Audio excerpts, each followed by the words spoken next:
All right. So, good morning, everybody. My name is Christina Bell, and I am with Atlantic Institute. And we are here for our series of Self-Sufficiency 101.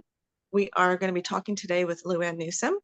She is a resident in Greenville, South Carolina, and she has her Girls of Grace Urban Farm. I think it's called Girls of Grace Urban Farm. Yes. Yep. And she is going to share with us today how she does residential homesteading. So this is for those of us that aren't quite to owning property and branching out, but they are into residential,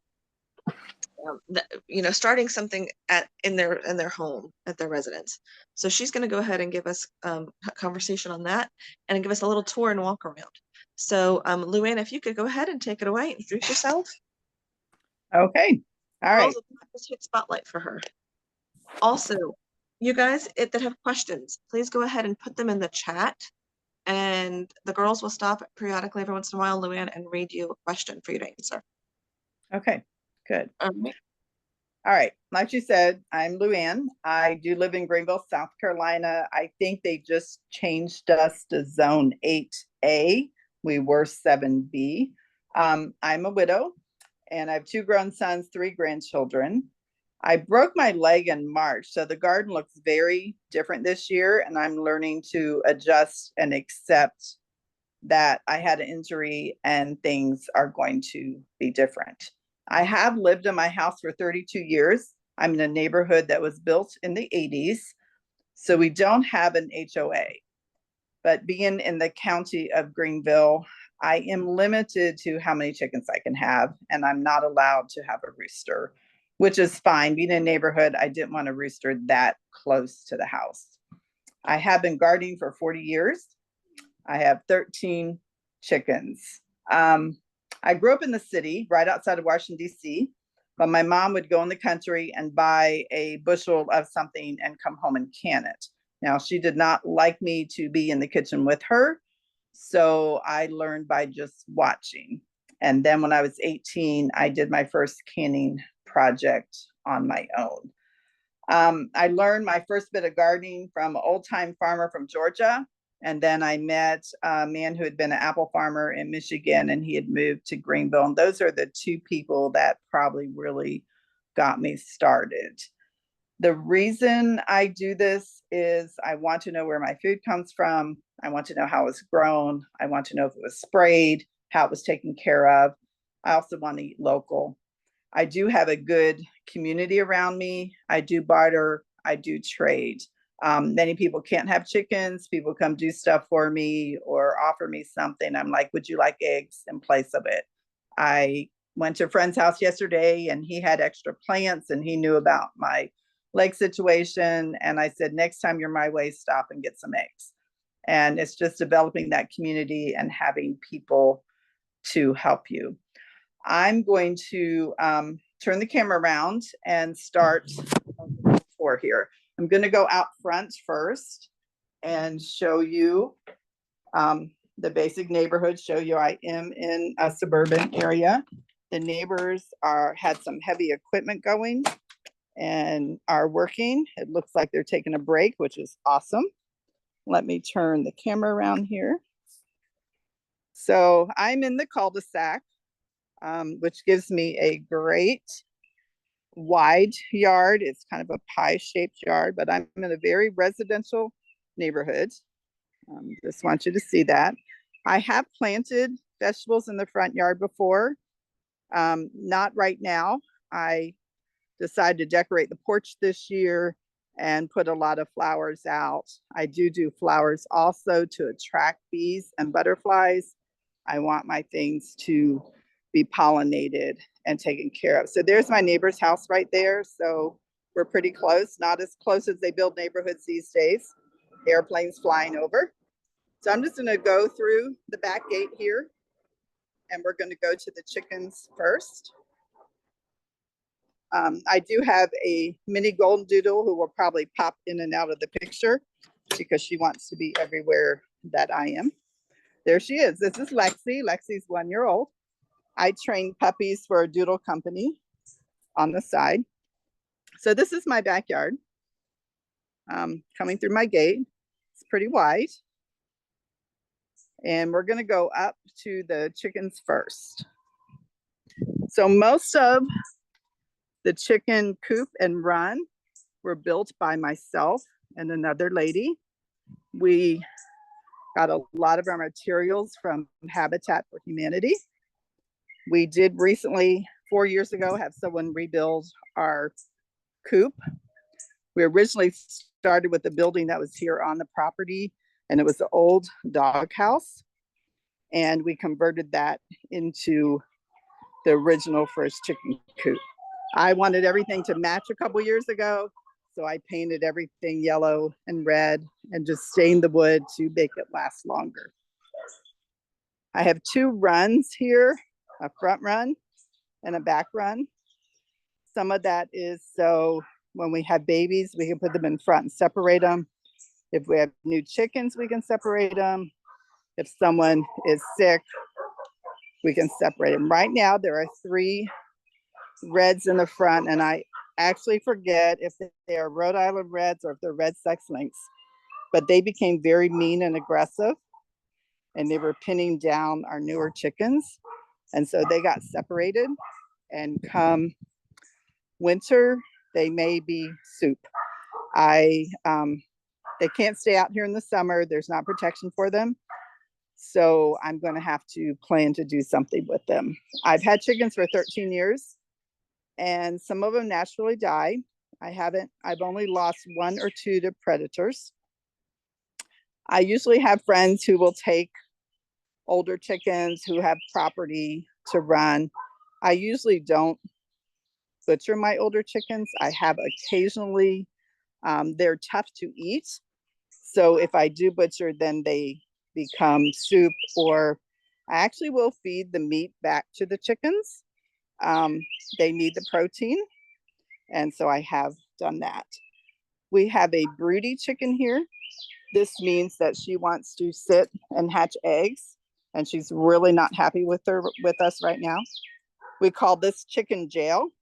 We just made this out of PVC pipe and netting, glued it together, and I put her in here yesterday, and she's been squawking and yelling. Otherwise, they would just sit on the nest for 21 days and not move except to eat and go to the bathroom once a day. And she was pushing the other chickens out from laying. So she is relocated for right now. I did have a big tree in the yard and we put this under the tree, but I had to take that tree down last year. So this is a shady area, and that is why she is here. Hey, The one reason this camo tarp, yes, sorry. One, Do you one cycle thing your I wanted to chickens? point out Wait a is minute. you don't. Can you hear me? Yes. Yes. All right. One thing I wanted to point out about your broody hen, for Yes. those that don't have chickens, is I believe you don't have any roosters, correct? I do not have any roosters. Now, last Right. year I had a broody hen, and we went and got fertilized eggs because we wanted babies. And so we let the broody hen hatch babies. Now, this is one of the babies that hatched. And All right. now So she's broody this year. yeah, for those that don't know this, that a hen will go broody whether her eggs are fertilized or not. So if there is no rooster, you need to break them of their broodiness, because otherwise they will sit on eggs until they hatch. And if the egg's not fertilized, it will never hatch. And most likely then that chicken can starve itself and emaciate itself to death. So Yeah. it's called breaking them of their broodiness. Yes, you can also take their bottoms and dip it in cold water, which we had. And I have a friend around the corner, and we own the chickens together. And she had said, well, maybe I can come up Saturday, Sunday afternoon. We can dip her bottom in cold water, because they actually raise their body temperature to sit on eggs. But I told her I was pretty busy today and tomorrow, and that we're just going to isolate her. And she's just walking around being mad. So in the back here, I did have to put this little fence up to keep my puppies from getting in and eating rabbit poop and getting to the chickens. So this is the back part of the run and the rest of my flock. I have 10 chickens right now, and I have variety of chickens because I like different color eggs. And later when we go inside, I will show you the different color eggs. I did throw some straw in here last night, and I'll show you straw some other places. My church has a fall festival every year. And then the past few years, we've been able to get the bales of straw. And so I use it in the coop. I'll use it in pathways in the garden. It will sprout. So you have to be careful that you don't use it like right on your vegetables. I use it mostly in the pathways and mostly for the girls. We did have this, she's in their lane right now. We did have this other little nest box. And so we were able to put this in here up on a pallet for the girls to lay, and then they roost on the top of it at night. And like I said, this is great for summer, but come winter, something's going to have to happen because they do not have enough protection out here in the winter. Not much else right here. I'll show you eggs and things when we go inside. Well, there is one more thing. I think I can open this. We use the deep litter method where we just keep adding shavings. Here's shavings. And I clean it out twice a year. It does not smell. Every now and then we add some lime to it. But I'm not one that's wanting to come out here and cleaning out a coop every day, every week. I have a friend who's using sand, and it's very popular to use sand these days. But she goes out and scoops it like a cat litter every day. That's not in my schedule. I am too busy to do that. So I do the deep litter method. We clean it out in the spring, and we clean it out just before winter, and we put new shavings in. And other than that, we just add shavings along the way.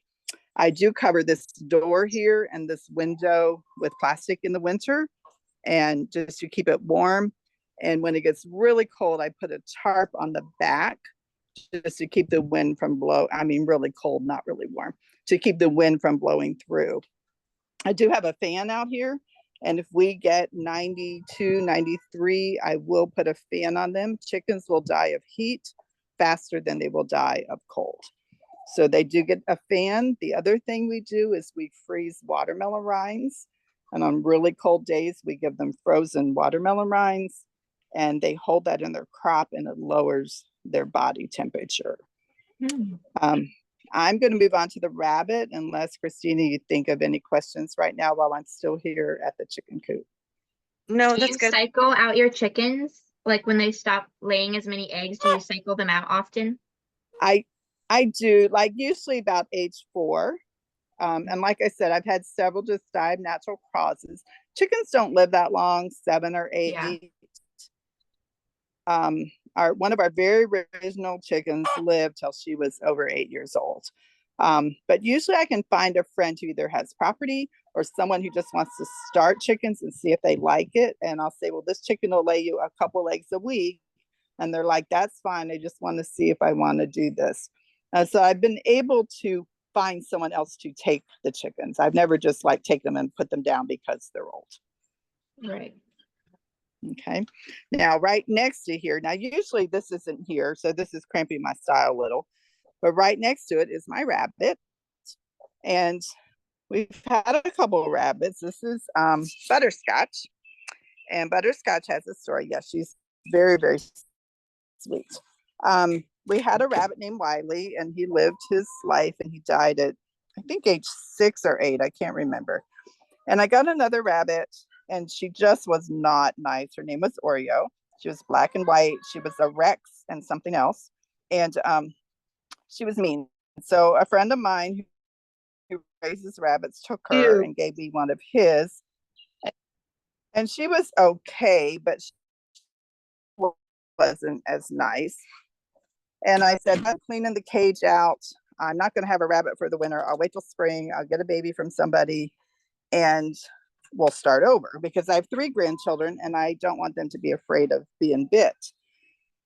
Well, my neighbors next door have twin grandchildren, and they bought 2 rabbits for their kids. And then they decided they didn't want the rabbits because they litter box trained them, which you can, but the rabbit went upstairs and chewed the wires to some electronics. So they let the rabbit go out in the neighborhood. And so everyone was calling me and saying, your rabbit's out, your rabbit's out. I'm like, no, my rabbit's not out. And then this bunny kept showing up in my garden eating my vegetables because she knew where the good food was. And finally, through a neighbor, we caught her, and she's so sweet. I decided that I would just keep her. She's tame. And She seems very happy and content. She loves her treats. She loves to be petted and handled because obviously she was an inside rabbit for the first few months of her life. Right next to the chicken run, I have lemon balm, which is in the mint family. It will go crazy, but Butterscotch loves the lemon balm, and so do the chickens. And so if they poke their head through the fence and are eating some of the lemon balm, I'm perfectly fine with that. The main reason I have a rabbit is for fertilizer. A rabbit, the rabbit pellets are not strong, and you can side dress a plant immediately. You don't have to age it. I do age the chicken manure when we clean out the run. It is cleaned out. It sits for 6 months, and the next time we clean it out, then we use that on the garden. You have to age chicken manure. You see, I do have a Rubbermaid container under where she goes to the bathroom. They go the same place all the time. And so I just have to pick up that Rubbermaid container and go dump it wherever I need it or want it during that time. And she loves to get treats out of the garden. The chickens and the rabbit get lots of treats. My neighbor next door sends over a basket or two a week of leftover things from their house. Their children don't eat the crust of the bread, so they send the crust of the bread, but then she sends corn cobs and strawberry caps and all kinds of fruit and vegetable ends. And so we split it between the rabbit and the chickens. Okay, I'm going to walk on unless you can think of any questions right now. All right, I burn wood. This is my wood pile. I live at the bottom of a mountain. For the Greenville person, I live off State Park Road near Cherrydale at the bottom of Harris Mountain. And we tend to lose power here. And I'm in a neighborhood of only 35 houses. And so we are way down on the list of having power restored. It is so much cheaper. I've been able to get free wood for 30 some years. I paid for 2 truckloads of wood in 32 years. I have a friend who volunteered to come over and rework my piles and stacks. And he said he had several trees come down in this field and he's bringing me oak wood. I told my children, as long as I am strong enough, I will continue to do wood for the fact it's warmer heat, it saves money, and I also get good exercise, don't have to go to the gym. I do have a cart that I use to carry it in the house, and I usually have kids or my boys or someone comes over and helps me stack and load and unload and that kind of thing. So I will continue to do wood. I'm 65 years old and I hope to just do it for a really long time. I think I'm going to walk over this way first. So my yard is on a little angle and I filled all this in with wood chips a couple years ago. And then I planted some plants in here. I can't leave anything bare.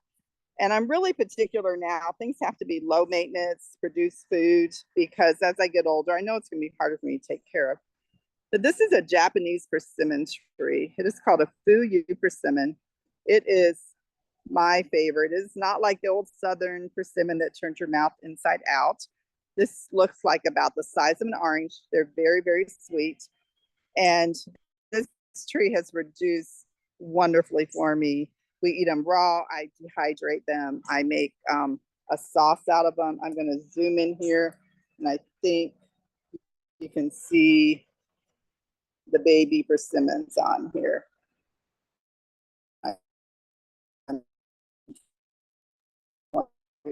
Yep, I can see it, and it froze a little bit. There's a little persimmon. They're the last thing I'm moving further now. There's some more right there. This is the last thing to ripen, like September. That bear freeze. I'm running out here picking the last ones off the tree. So I done still getting fruit from my yard. Back here in the back are my blueberry bushes. My husband originally planted these. One of these bushes is like 30 years old, producing wonderfully. Then I have 2 smaller ones. And then I have a baby one. I get several gallons usually off this great big one. But this one doesn't have as many this year. I think it's getting a little old and it may have done its time. I may have to replace it. But this one next to it, you can see this is loaded, loaded, loaded. We are going to have lots of blueberries. I have not bought a blueberry in years and years and years.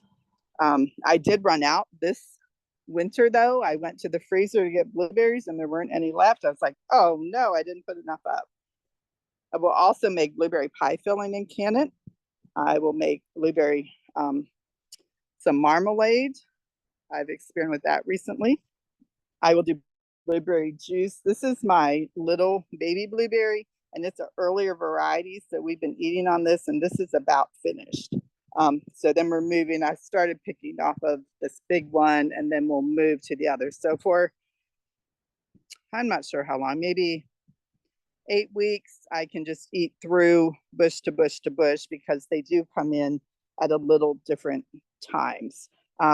If you're planting blueberries, you have to have at least 2 varieties or they do not pollinate. You can buy some self-pollinating ones. They sell a lot of those these days. But they still do better if you have a pollinator. Okay, the salesman will tell you, oh, you don't need one. Shed built a couple years ago because the one that was on the property was starting to rot. And I planted plants around it. That's a huge parsley plant that's going to seed. And I'm letting it go because it's going to attract butterflies and bees and help pollinate things. That red plant over there is purple basil, which is edible, but I just think it's beautiful. It does self-seed and you will have those absolutely everywhere. Again, there's flowers up here. These sunflowers right here, the birds, the chickens planted, I do feed them sunflower seeds and they kick these out and these popped up in the spring. But what I will do is, especially this big one, I will cut this head off and throw it into their coop. And then they have sunflowers to eat. It gives them a job to do. It keeps them busy. And so I've been cutting these little by little and throwing them in, and then they eat on these. I'm going to walk down towards the garden. Any questions as I head down? Very cool. That, you know what, when we get I down, think we bought 4 blueberry bushes last year. I don't know if they were different varieties though. I might have to check. But I know that you might have, you still have tags. yeah. This is a fig tree. I have one here. This is a white fig, which is sweeter, and it doesn't get exactly white. It stays kind of green, but it doesn't turn brown or black like your other figs do. So this is a white fig tree. And then this is a pomegranate tree, which last year I got my first, 3 years old. I got my first pomegranate and it was a tiny, tiny baby. So I'm really hoping this year I get real pomegranates. That's awesome because that's on my list of things to plant now is a pomegranate and tree. it's the most beautiful flower. Let's see, there we go. I think the flowers are beautiful. Silly question. So does the plant grow from each flower? The fruit? Yeah. Yes. It would, the right? pomegranate will come in the middle of this flower, which I've been looking and I haven't seen one yet. It would be something, let's see, the sun's in my eyes. So right in that center, let's see, there. Right in that center would be where the fruit would come from. Now, my friend was looking at it and she said she thought she saw some forming. So we'll just have to wait and see. And this will keep blooming. It doesn't just bloom now. And it will keep blooming. So it was late, like September, when I got fruit last year. The fruit would come right where that dark area is in the center of that. Oh, I can see how that's usually the base of the pomegranate, like where that. I can see that. Yeah, this is zoned for our area. My son is a landscape architect in Clemson. He gave this to me for Mother's Day a couple years ago. So he checked, they helped for a client, and he said, well, I think mom will like that. So I try to grow fruit that would be more expensive in the store, unusual, I live in peach country. I live in apple country to get enough to do something with, and I haven't been willing to give up that space. But blueberries are expensive, persimmons are expensive, pomegranates. I do have blackberries, muscadines, raspberries, and figs. So those are the different fruits I grow. I'm gonna head into the garden. We'll start at the top of the garden. I did put a out and some of the time in the summer they'll eat everything. I have seen them hop up into the blueberry bushes to eat the blueberries. This is my raspberry bed, which is very much lacking. The friend I went to see yesterday said he would come over in the fall and help raspberry bed. We are getting raspberries, but there are a million weeds in here.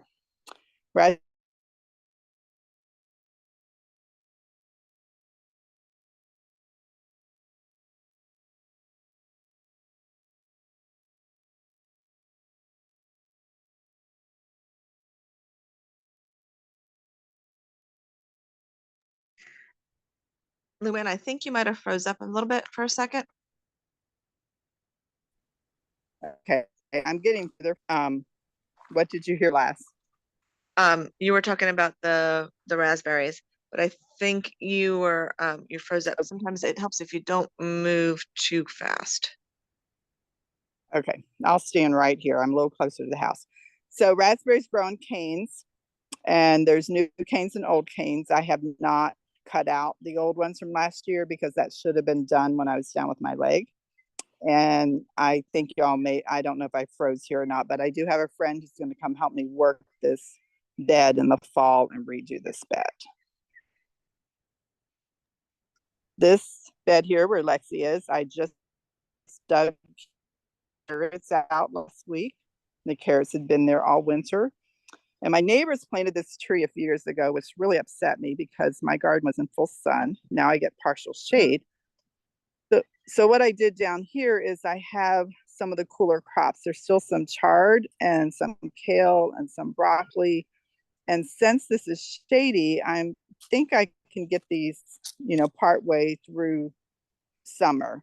Otherwise, it's too hot in South Carolina for me to grow these things in the summer. This empty space, I'll probably follow up and put some green beans in. This is a garlic that has put its flower up, and I just haven't pulled it. This bed is, the hoops there are so I can put a cover on it, especially when the bugs start getting bad. I probably will not be using that this year. This bed is one that just did not get planted. And once I get the rest of these carrots out right in front, I'm probably going to cover the whole thing in cardboard and just let it sit for the summer just because of my time right now and the fact that I couldn't take care of it in the spring. I use a lot of cardboard, newspaper, pine needles, anything to mulch. I don't like to pull weeds. In the winter, if I have beds I'm not using, I cover the full beds with cardboard and just let them sit over winter. The worms are happy. It keeps all the winter weeds from popping up. My husband set up these beds years ago, and I've just been able to maintain these beds and then add a little to what he has done. I did take this one over here. This is full of weeds right here. This needs lots of work. But from here down, I went ahead and put a few tomato plants in before I took off to go to England and Scotland. I have a volunteer pumpkin down there, which I'm going to let go. There's a basil in there. So these are probably all the tomatoes I'll have for this year. I did have a friend give me a couple plants yesterday, and we're going to stick them down next to the house and see how that goes. I do play around with herbs some. I'm trying to get better at that, and medicinal plants. This is called mullein. Christine, are you familiar with the mullein? Yes, I am. I actually have some So that I still dried that I got from somebody. Good. I'm not sure how to use it yet, and I want to learn about it. This one is about to bloom. You can see the spike coming out. These showed up in my garden one year. Uh-oh, the people are starting their equipment. Can you still hear me, or is it too? Yeah, I can hear you. Okay. So this just showed up one year, and then I realized what it was, and I've let it go. And now I need to learn how to use it, because this one is about to bloom, and then this one is probably going to bloom shortly after that. So when we have had a lot of chest colds, I've taken the Yes, dried mullein. I've taken the dried mullein and I've made a tea from it.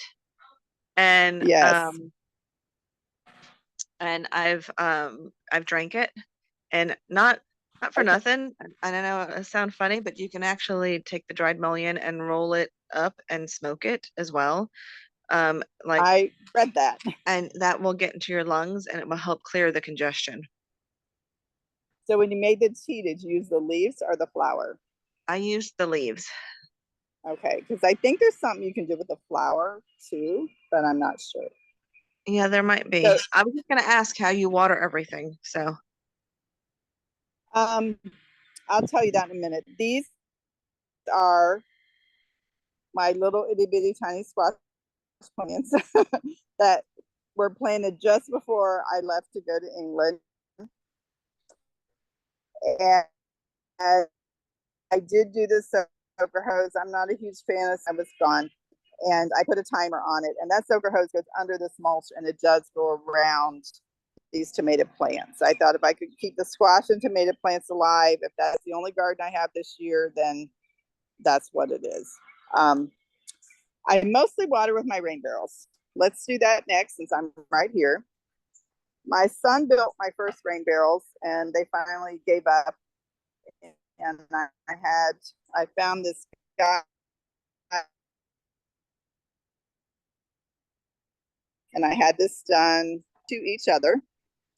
This first one has a screen, and it comes off the house. And then I lift that screen up, and I drop this pump in it, and I water that way. I will sometimes use this hand. Let's go back here. All right. This hand sprinkler, or sometimes I just use the hose, and I just walk around, and that's how I water. I have 165 gallons worth of water here. And I also thought, if we, 2020 taught us all a lot. If we have a crisis, this water can be used to bathe in. It can be used to flush toilets. I do have friends who will feed their chickens from this water, but it's only once or will these become a dry spell. There is also an overflow on the last one where it will drain on out and drain down this hill. But I love my rain barrels. I water from my rain barrels. I only use city water if I'm absolutely desperate and these are empty. And like I said, that might be once or twice a year, depending on the weather. I also did a spigot far up so I could put a 5-gallon bucket under it. So I will do 5-gallon buckets, and I also use milk jugs if I want to water pots or be specific about watering something that way. Questions about the water system? very cool. I don't have any, but I'm gonna let the girls finish up with you because my phone is gonna die here soon. And I'm gonna go back and go stick it in the charger. Okay. So I'm gonna let them finish up with you. All right, girls, Okay. you got it. You go ahead and So finish Marina and over. Michaela, it's up to you all. And, Okay. and you have about 20 minutes left, just All so right. you know. Thank you, Luann. Oh, that's a lot. Let's see if I can fill that. You're welcome. Well, there's All right, plenty so of I time threw in there some for sunflowers questions in too. here. Okay. All right. All right, good. I threw sunflowers in here before I left to go out of town in hopes to feed the chickens with the sunflowers. They've come up spotty, but I'm just going to let them go, and we will feed the chickens whatever comes up.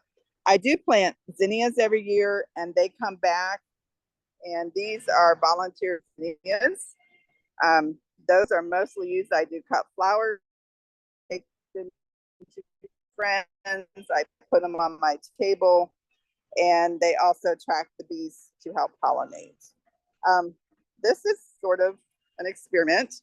My son had built this for something he was doing in the garage, and then he moved and he couldn't take it and he had to get it out of the garage. So he brought it over, And I'm actually going to use this as a little greenhouse cold frame. We put it here temporarily, but I will probably move it in the winter to a better location and put some hook and eyes on the end so we can shut it. And I'm also going to put some outdoor protective paint on it. I've been wanting a greenhouse and just trying to justify spending the money to do it. And we were talking about it again. He goes, well, I have that thing in the garage I have to move. Why don't you try it? So we will be experimenting and playing with this. I think gardening is a total experiment. Every year it's different. The weather's different. The rain's different. The conditions are different. One year something does well, the next year it doesn't. And you just keep trying and you keep doing the next thing. I tend to, if I have a really good year with tomatoes, I put up extra in case the next year's bad. If it's a really good blueberry year, I make lots of blueberry things in case the frost gets it the next year. The persimmon tree has one year is a really good yield, and the next year is just a little bit. So that really good yield that year, I put up a lot more. And I find that true with most of my vegetables and fruits. One year is really good, another year may not be so good. This is a compost bin that I was able to, actually, I think my husband purchased this at Earth Day one year. And so I do take my food scraps directly out here and put in here. When we do the chicken run, that usually is put in a separate area because it has to age for 6 months and we don't want it down here. The reason it has to age for 6 months is your protection from E. coli and your bacterias. So that's why the chicken manure has to age. About every year or so, I'll move this. I'll just like lift it up, scrape this stuff out of it. I will put that in whatever bed it's near or shovel it to where I need it to go. And then I'll move this to a different spot for a couple of years. And so it does get moved around. I was looking in there yesterday and the dirt in there is really good. So it may be time to move it around, but I also need to do something so Lexi can't get in it. Lexi can jump the garden fence. She's like a deer. She just jumps right over. So I do need to work on moving it. I think I can lift the lid. Yeah, see that? Good. A few things need to be broken up, but this looks like pretty good compost. I'm very excited about that. I'm not really good with the compost yet. I'm still learning the balance of the ratio of your green and brown and that kind of thing. About how long does it take for the You compost to guys be are seeing ready? real light. Go ahead. How long does it take for the compost to be ready to use? You know, different people tell you different things. I usually do it for a year. I usually do it for a year. Now, some people have multiple bins where they started in one place, they move it to the next place, and they move it to the next place, and so they can keep rotating it.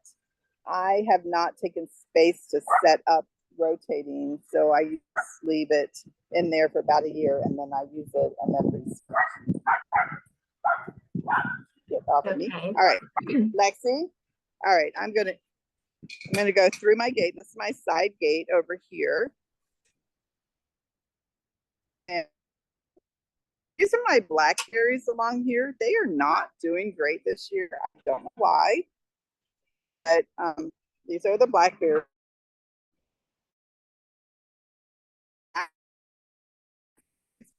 But I'm gonna have a lot this year worked on.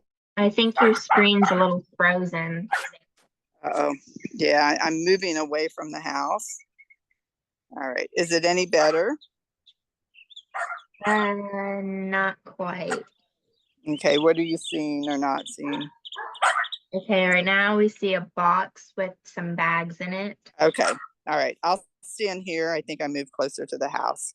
Okay. So over on this side of the house used to be a little water garden that my husband put in. He would come out and sing to the fish, and he'd sing to the fish, and the fish would come running over to him and he would feed him. I tried to maintain this after he died.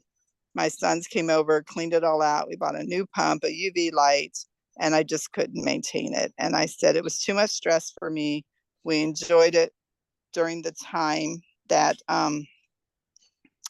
we had it like 20 years and it was time to move on. So we filled it in, and then I put some little boxes over here. I was having trouble with blight in my tomatoes, and I needed a new spot to put tomatoes where they wouldn't have blight. So I just made some boxes over here. I took wood from my wood burning pile and I made the box that the green beans are in over there. And they have been, that box I've been using for like 3 years, and I replaced a few pieces of wood this year. And then these two smaller boxes were something I'd bought for my mom at one time. And so I put cucumbers and garlic in that first little one. And the second one, I put a whole bunch of leaves in the fall. And now I have some compost and some garden soil, and I'm going to mix all this up later today and then plant these plants that I got from my friend yesterday. So this is probably the main part of my garden for this year. This will be where I will get food from.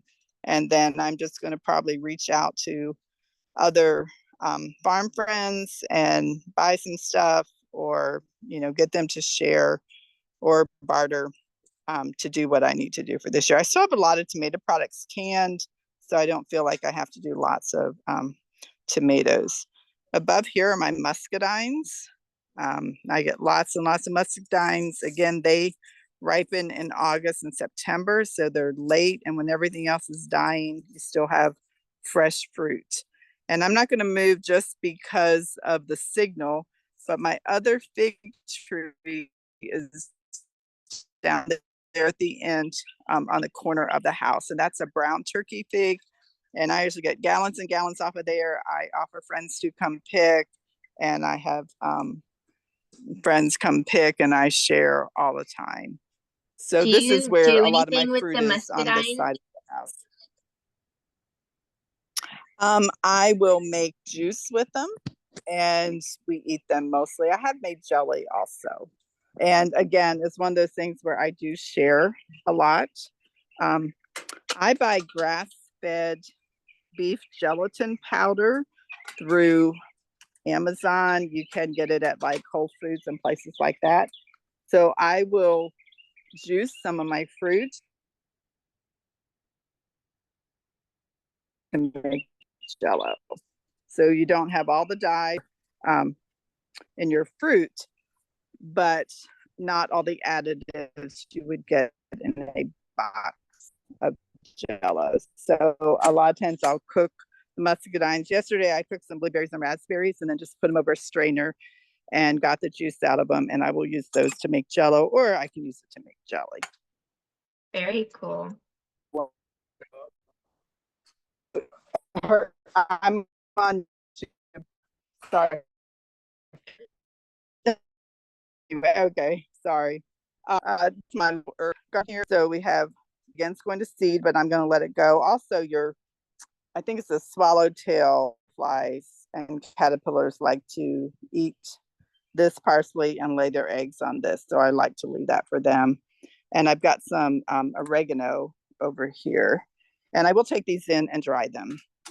I do some things in boxes. This is a Thai basil and some lettuce that popped up in here, which we'll let that go. I think that's all for outside right now. I was going to go in. Any questions? This is from my back door looking up. I love this view.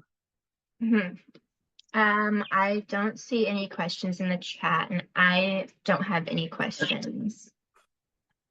Okay, so I'm going to go in and talk about a few things in here. And I went ahead and put a few things on the table. So let me move some of this. So part of what I do is to eat fresh, but it's also to do canning, preserving, that kind of thing. Let's talk about the eggs first. Like I said, I have all different kinds of chickens, so I get different color eggs.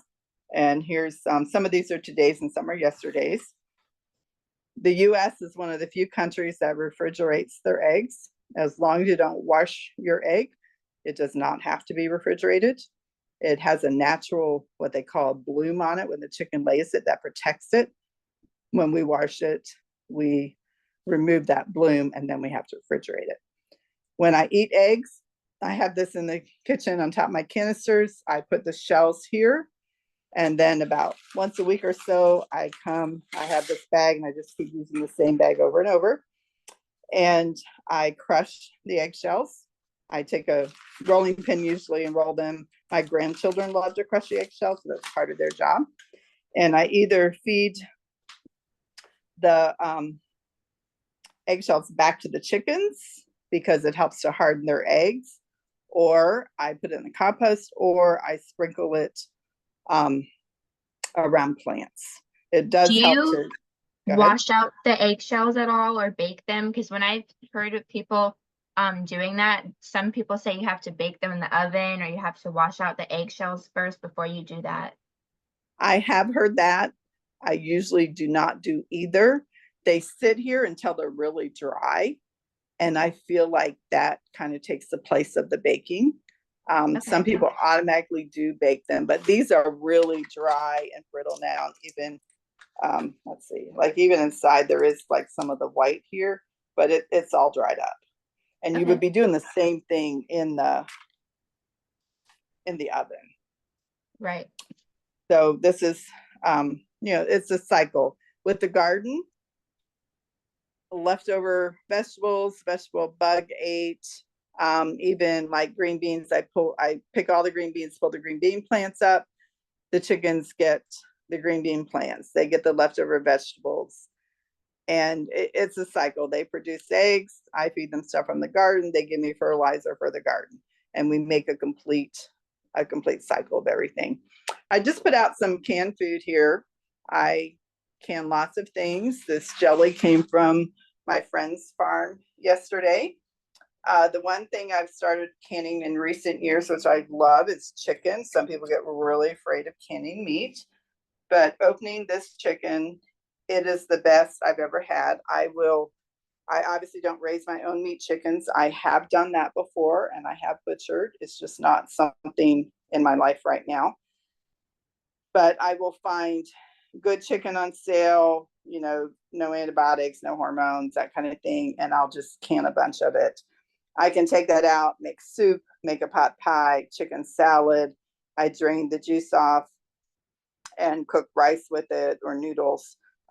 Anytime you're doing a meat, you have to pressure can. You have to. I've done some classes on canning and water bath and pressure canning, but meat has to be pressure canning.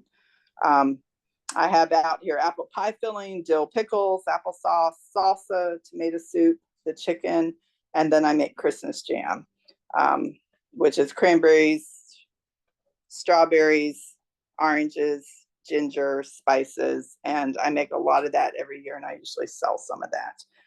I've been doing more dehydrating. All this is dehydrated food here. And part of that is you can keep it a really long time and store it for a long time. I try not to keep canned food for 4 to 5 years. Technically, you can keep it forever as long as the seal is good, but it does lose some quality and texture. So I try to rotate and use my canned food. Dry foods you could keep a lot longer. So I went to Costco last year and I bought 2 huge bags of organic frozen mixed vegetables and I dehydrated them. And if I make soup, I have these ready to go and I don't have to worry about running out and getting more or taking room in the freezer. I do lavender. This is lavender. And I make a lavender lemonade with that. I want to experiment with that some more. Here are dehydrated potatoes or scallop potatoes. These here are veggie mixes where I've just taken peppers, carrots, onions, garlic, greens, and made this little mix. And so last year I thought, okay, I want to make soup with everything I have. So I took all my dry ingredients and some beef broth, I think, and I made a soup. And it just felt good to know that I can do that if I don't have power, I don't have a freezer, I have this dry food, I can cook on my wood stove. And so I could put a pot of water on my wood stove and make a healthy meal.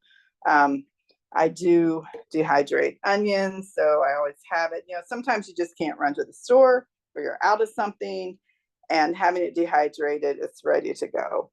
These are cherry tomatoes. It's like sun-dried tomatoes. They're like eating candy. My grandchildren love it. Dried oranges. I do oranges and lemons, and the kids are always, can we put lemon in our water? And so they love taking those and put those in their water. And these are the dried persimmons from the persimmon tree, which we love. And it's really pretty. See the nice star pattern.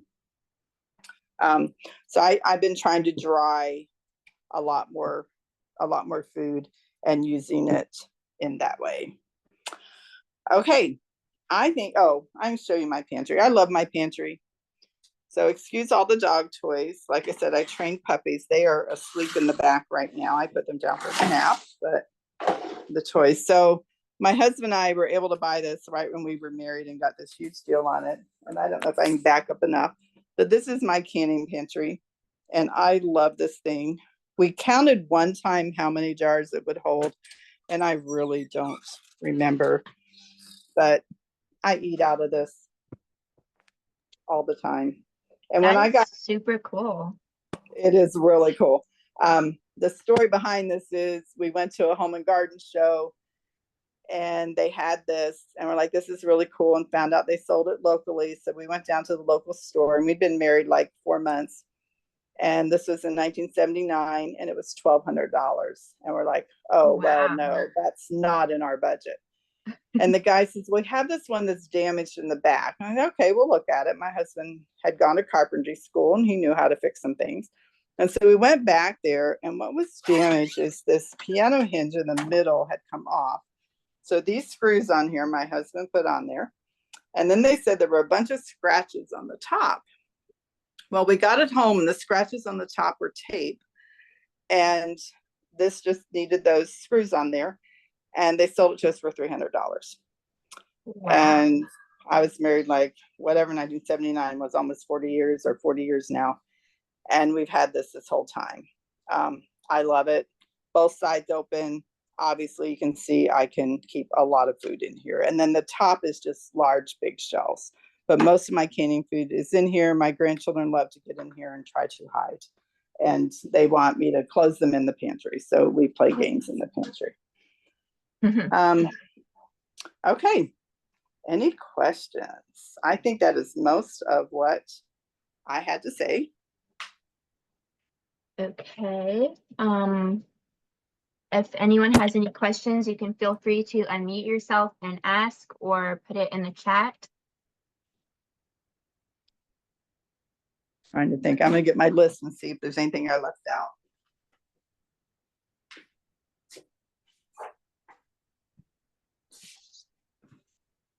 Oh, I do want to say, when I showed you the new coop we had built a few years ago, I had saved the egg money, and so I sell the eggs for $4 a dozen.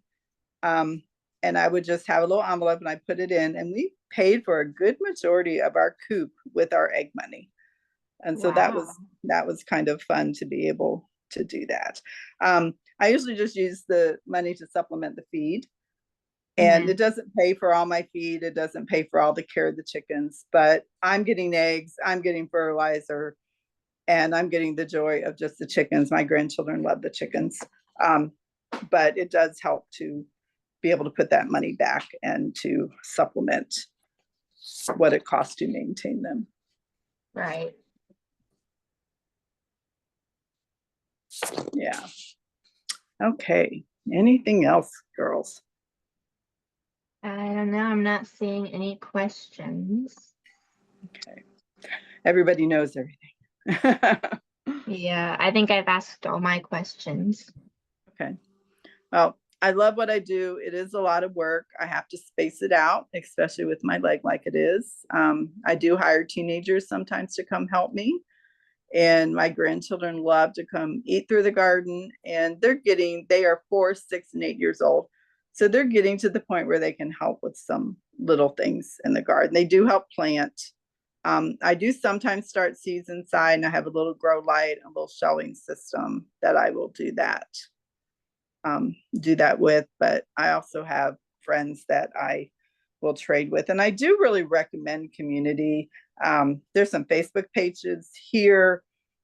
where we have farm groups and you can jump on and ask questions or trade things with people. And it always just helps to have another, another brain to pick about, what's going on in your yard that year, or to be able to trade with. I had a man and his son come over and do some work on my fence, and I paid them in persimmons. And they were delighted to have all this persimmons. They went home and made jelly and jam and dried them. And it's just a good feeling to be able to do that. When I sit down and eat a meal, I look at my plate, and I would say 50 to 75% is something I have grown or raised or traded for. I do have a neighbor who provides me with venison every year, and I'm very, very thankful for that. So I do have a lot of venison. I was able to raise a pig on another person's farm, and we shared it. And I was also able to do that with the cow on someone else's farm.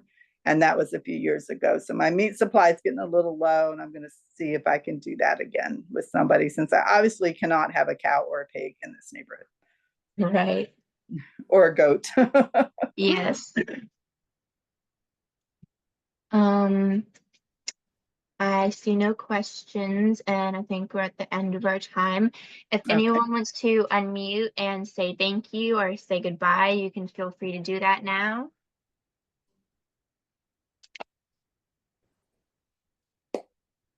Thank you, Luann. That was lovely You're welcome. tour of your farm. Thank you. Our gardens and homes are much tinier than Yes, yours, so it would be a challenge to do what you're doing. Manage it to get is. some chickens and stuff, but you'd have to have permission, you say.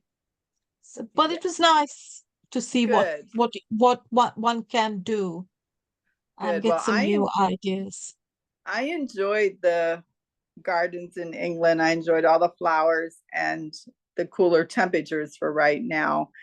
And I still think anywhere you are, you can do a squash plant or a tomato plant or an herb, or you could do a box. I know many people who will plant vegetables within their flowers, and it works.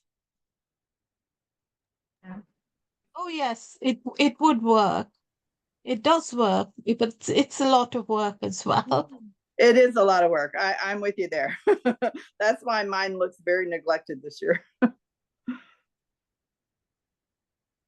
So we have people in the chat saying thank you, and Kathy says thank you so much. I truly enjoyed the tour and the tips.